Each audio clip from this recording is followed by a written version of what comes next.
tak berhenti, itu hanya akan mengganggu. Lesbian, gay, biseksual, dan transgender.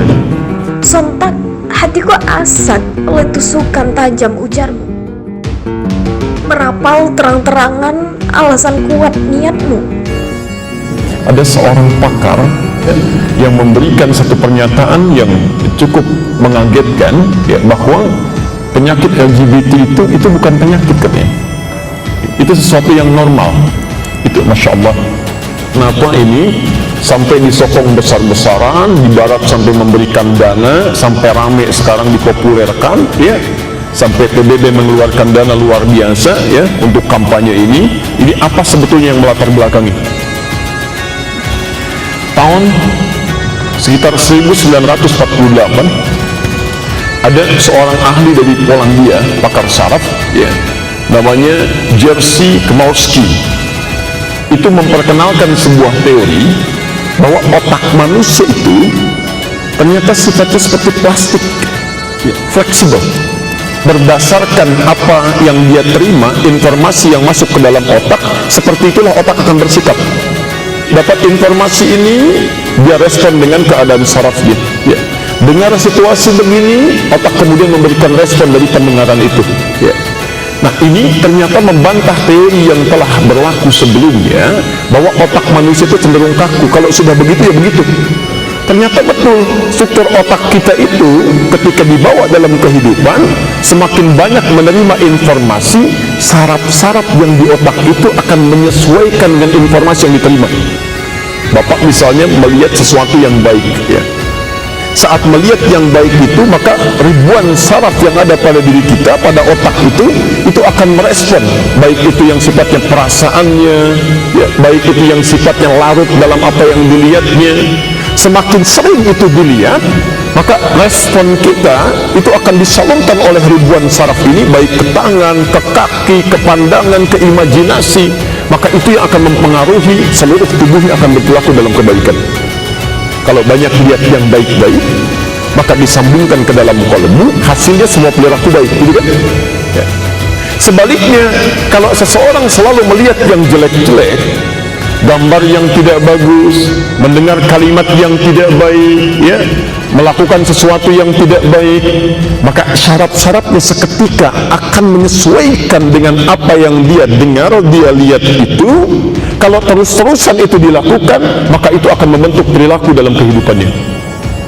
Nah, ini yang penting Anda tahu, bahwa ternyata perilaku-perilaku penyimpangan yang LGBT itu asal mulanya itu ternyata dari ketidakmampuan seorang manusia mengontrol fungsi-fungsi informasinya, sehingga dari situ muncul imajinasi-imajinasi, terjadilah penyimpangan itu.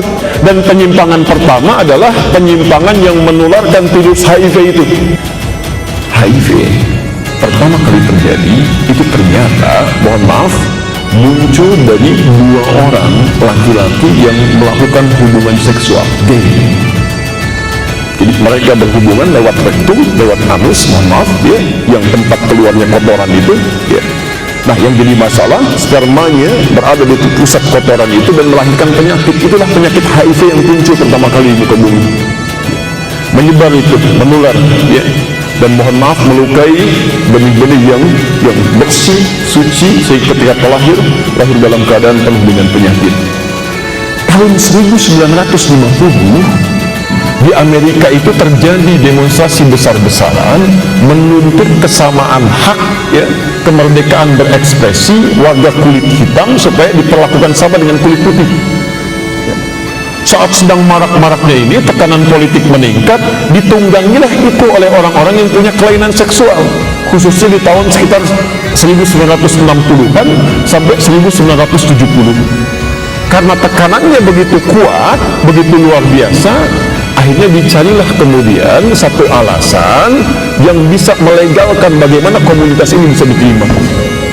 Pada tahun 1973 itulah kemudian dikeluarkan sebuah pernyataan bahwa gay, lesbi, transgender termasuk yang lainnya itu ternyata mereka memiliki struktur otak yang berbeda dari manusia yang normal sesuai dengan fitrahnya. Dari situlah kemudian muncul komunitas, disebarkan, minta untuk diterima dan sebagainya.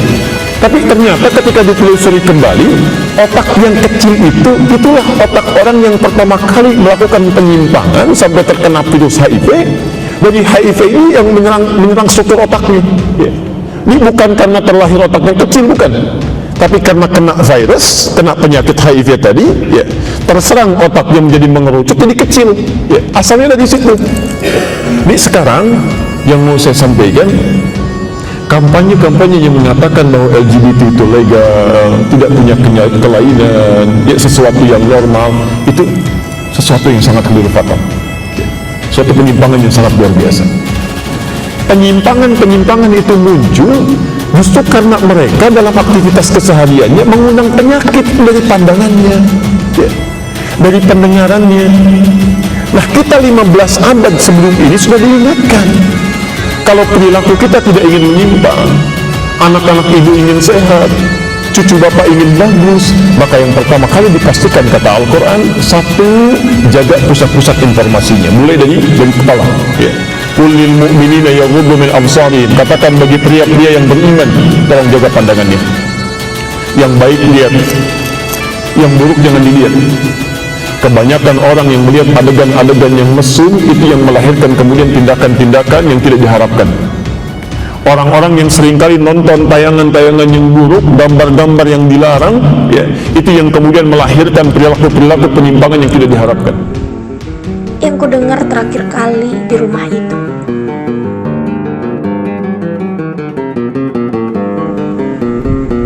mungkin memang bukan jodoh atau entahlah, aku tak mengerti.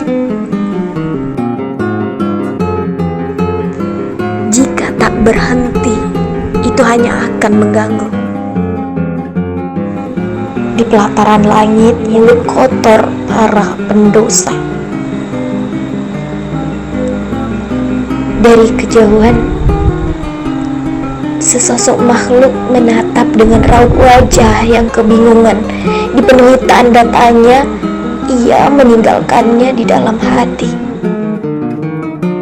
membiarkannya murka dengan ketidaksabaran. Dalam kesendirian, kekosongan ruang tanpa adanya materi, setelah segala wujud mereka hancur sudah, berkeping-keping berserakan di atas lantai yang basah, sampai menghiraukan suasana yang telah pecah.